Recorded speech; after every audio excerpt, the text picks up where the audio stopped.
What are the perks of having multiple characters? A lot, actually. Most especially if you're proficient at those characters, right? So it's still so it's not what do you call this having multiple characters. It's about the skill, the skill level of those characters. So let's say you're Knee, right? He loves cheese. Having that solid rotation of like Steve, Paul, etc.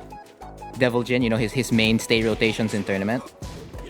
Having those characters at such a high level is a huge perk. Because that means you can just keep swapping. And we know how, you know, he's counterpick players. So that's like the main advantage usually of having multiple characters. You have a character for almost every situation or scenario. So the counterpick doesn't have to make sense to other players. It only has to make sense to you. So if for you, using this character, you're more comfortable with this character in this matchup, whether that be the character matchup or player matchup, you use that character, right? So that's like the main advantage of having multiple characters at a very high level. At a very high level, mind you. If you're at somewhere at mid to low and you have multiple characters, that one advantage I just mentioned decreases. Because the quality of the other characters that you have aren't exactly as high. So even if you are comfortable against, let's say, Hwoarang, with, let's say the character you're playing is Bob. Let's say you're very comfortable with that character and you have like a Claudio and a Dragunov and you decide to run Bob because you're most comfortable there against Hwoarang. But unfortunately, your Bob isn't as good as, let's say, your Dragunov because Dragunov's your main, he's your best character. It doesn't do anything.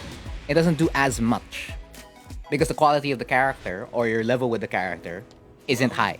So if you're the opposing Hwoarang's like level 75 and let's say your Dragunov's at like level 60, that means your Bob's gonna be somewhere around like level, give or take, 30.